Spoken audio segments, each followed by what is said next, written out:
So, yan, part 3. Ano nga ba ulo ko talaga? Bili na kayo, guys. Nagbebenta rin ako ng Labubu cards. Ito. Promise po. Tapos na ito, guys. So, marami akong binibenta. Yan. Tapos, may free stickers. Opo, promise. Tapos, ito guys, ito. And ito. Pati wallet na Labubu, ito. Wait lang. Ito guys. Binebenta ko to. Binebenta ko. Tapos tong Labubu Uno. Tapos tong wait lang guys. Papel. Pero alam ko guys na madami, pero pinagsanapan ko kung gagawin yun. Tatanggalin ko rin dun. Okay. Sino pang mga bibili dyan? Comment.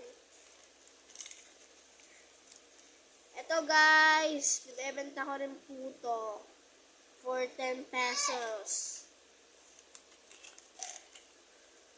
Ito po guys, binibenta ko to. Tapos ito.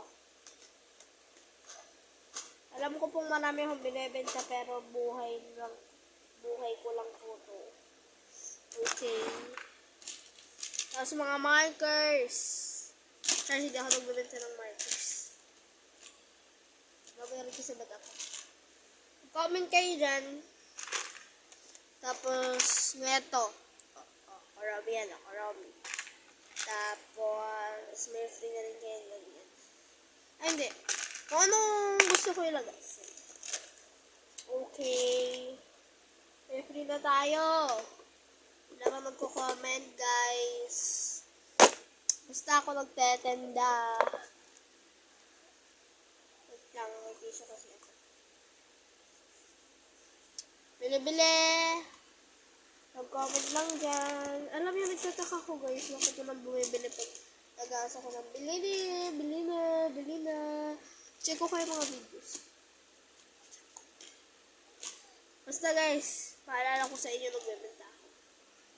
Ng Labubu wallet, ng Labubu Uno, tapos ng beans, tapos ng designer. Parang ganito.